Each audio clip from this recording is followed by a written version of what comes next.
So hello guys, welcome back to my channel. This is AH tutorial. So अब हम लोग का जो लास्ट एग्जाम बचा है वो है इलेक्ट्रिकल का। इलेक्ट्रिकल में हम लोग क्या जो भी इंपॉर्टेंट टॉपिक्स है वो करेंगे। इसमें हम लोग देखेंगे कौन कौन से इंपॉर्टेंट टॉपिक्स हैं, आप वो पढ़ लेंगे लास्ट टाइम पे, तो आपके लिए काफ़ी हेल्पफुल रहेगा क्योंकि टाइम कम है और कंटेंट्स काफ़ी ज़्यादा है। तो आप इतना सेलेक्टिव स्टडी करें, ज़्यादा बेस्ट रहेगा। दूसरी चीज़, आप इस चैनल को सब्सक्राइब जरूर करें। भाई बहुत एफर्ट लगते हैं इस कंटेंट को बनाने में, तो मैं आपसे निवेदन करता हूँ कि आप इस चैनल को सब्सक्राइब करें। चलिए शुरू करते हैं। सबसे पहले यूनिट फर्स्ट में मोस्ट इंपॉर्टेंट क्वेश्चन जो है वो है nodal analysis and mesh analysis. ये जो क्वेश्चन है इसका न्यूमेरिकल आता ही आता है section B and section C में। 7-7 मार्क्स के आते हैं, ज़्यादा टफ नहीं है। आप 2-3 क्वेश्चन का लगाएंगे तो आपको आइडिया मिल जाएगा। और इसकी वर्किंग भी एक बार देख लें क्योंकि लास्ट ईयर वर्किंग पूछी गई थी। तो nodal analysis and mesh analysis के न्यूमेरिकल पक्का होते हैं। देन डेफिनेशन आएगी यूनिलेटरल बायलैटरल एलिमेंट की, एक्टिव एंड पैसिव एलिमेंट की। तो ये आप डेफिनेशन देख लेंगे और real and practical voltage source देख लेंगे। मतलब real and practical voltage source में जो उनके ग्राफ्स वगैरह होते हैं वो देख लेंगे। तो ये आपके 3 क्वेश्चन आपको यूनिट 1 से करने हैं, ठीक है? इसमें आपको कुछ भी छोड़ना नहीं है और ये आप नोडल मेथड्स तो ज़रूर करके जाएँगे। अब आते हैं हम लोग यूनिट 2 में। यूनिट 2 के मोस्ट इंपोर्टेंट क्वेश्चन सबसे पहले है, so derive the equation for resonant frequency. Resonant frequency जो होती है, मतलब रेजोनेंस का जो केस होता है, जब हम लोग का कैपेसिटिव रिएक्टेंस और इंडक्टिव रिएक्टेंस इक्वल होता है बेसिकली। तो derive the equation for resonant frequency in case of series RLC circuit. तो रेजोनेंट फ्रीक्वेंसी हम लोग निकालनी 1/2 पाई अंडर रूट एलसी, और सीरीज आरएलसी सर्किट में इसकी डेरिवेशन करनी है हम लोग को बेसिकली। ऑल्सो बहुत सिंपल है, हम लोग की डेरिवेशन कर लेंगे। Also draw the phasor diagram of resultant voltage and current in series RLC circuit. तो हम लोग का जो ग्राफ होता है, फेजर डायग्राम होता है, वो हम लोग को बनाना होगा जो आपके नोट्स में बना होगा। और अगर आपके पास नोट्स नहीं है तो आप मुझे कमेंट करेंगे तो मैं आपको प्रोवाइड करा दूंगा। आप टेलीग्राम चैनल जरूर ज्वाइन करें। सेकंड क्वेश्चन आता है हम लोग का, derive the relationship between phase and line quantities. अब ये बहुत इंपॉर्टेंट क्वेश्चन है। 3 फेज जो हम लोग का सिस्टम होता है, इलेक्ट्रिकल कनेक्शन होता है, उसमें हम लोग का स्टार और डेल्टा दोनों होते हैं। तो उनमें आप दोनों में ही चाहे तो आप फेज और लाइन क्वांटिटीज में डिफरेंस मतलब देख लेंगे क्या रिलेशन होता है। लाइक कि V R equal to root three VP होता है, कि I R equal to root three IP होता है। दोनों में अलग अलग होता है, तो आप ये देख के जाएंगे। इनकी डेरिवेशन एक बार कर लीजिए क्योंकि ये डेरिवेशन कई बार आई है, तो आप ये देख लेंगे। तो ये 2 टॉपिक हो गए आपके। देन थर्ड, ये क्वेश्चन बहुत बार आया है, इसके डेरिवेशन थोड़ी इंपॉर्टेंट है, आप इसको 2-3 बार लिख के प्रैक्टिस करेंगे।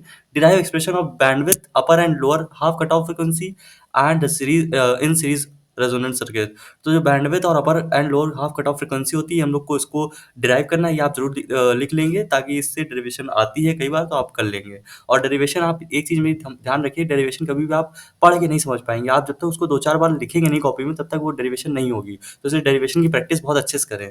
चलिए अब बढ़ते हैं हम लोग सेकंड इसमें। तो ये हम लोग का हो गया। इसमें यूनिट 3 में आते हैं हम लोग। यूनिट 3 में discuss the principle of operation of a single phase transformer, derive equation of transformer. तो हम लोग को basically principle of operation single phase transformer का देखना है, मतलब कैसे उसकी वर्किंग होती है। और ईएमएफ इक्वेशन ऑफ ट्रांसफार्मर बहुत ईजी सी डेरिवेशन है, आप इसको देख लेंगे तो ये आपको याद हो जाएगा। उसकी इक्वेशन भी याद रखते हो, न्यूमेरिकल में कभी भी काम आता है। Then second, draw the complete equivalent circuit of practical transformer and explain its different parameters. तो जो आपको इक्विवेलेंट सर्किट होता है प्रैक्टिकल ट्रांसफार्मर का, नहीं जो आपका होता है कि उसमें आप पूरा जितने लेबलिंग होती है कि आपका कोर है, इसमें आपका करंट जा रहा है, ये वाला मैग्नेटाइजिंग करंट है, ये वाला नो लोड कंपोनेंट है। तो वो आप फेजर आप जितना भी सर्किट डायग्राम वो देखेंगे उसकी सारी लेबलिंग आप लिखेंगे, इससे आपको पूरा मार्क्स मिलेगा। देन थर्ड आते हैं, draw the phasor diagram of ideal and practical transformer at no load condition. तो भाई जो आपका आइडियल एंड प्रैक्टिकल ट्रांसफार्मर होता है वो नो लोड कंडीशन में जो उसके फेजर डायग्राम होते हैं वो कई बार पूछे गए हैं। तो आइडियल एंड प्रैक्टिकल, आइडियल मतलब जिसमें कोई भी लीकेज रिएक्टेंस ना हो, कोई भी लॉस ना हो, और प्रैक्टिकल मतलब कि इसमें भाई लॉस होंगे। ठीक है, तो ये हो गया हम लोग का, ये दोनों आपको देखना है। देन हम लोग बढ़ते हैं आगे। देन इसी में थोड़ा सा 2 क्वेश्चन और है, तो इसका यूनिट 3 में हम लोग के 2 क्वेश्चन और बढ़े।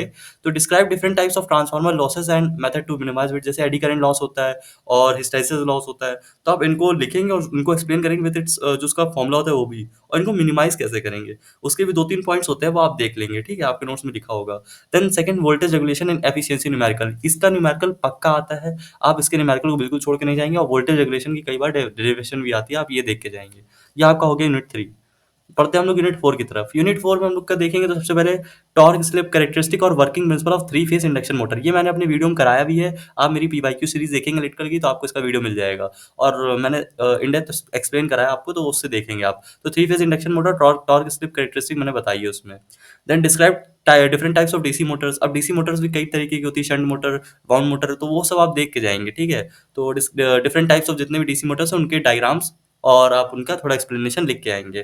Then third, why the single phase induction motor is not self starting. अब जैसे सिंगल फेज इंडक्शन मोटर जिसमें हम लोग सिंगल फेज सप्लाई देते हैं, ये भी मैंने आपको वीडियो प्रोवाइड करा है उसमें एकेटीयू की इलेक्ट्रिकल के पीवाईक्यू सीरीज़ में, तो आप उससे देखेंगे। तो क्यों सेल्फ स्टार्टिंग नहीं होती है और इसको एक्सप्लेन करेंगे हम लोग कैसे इसको स्टार्ट कर सकते हैं, ठीक है।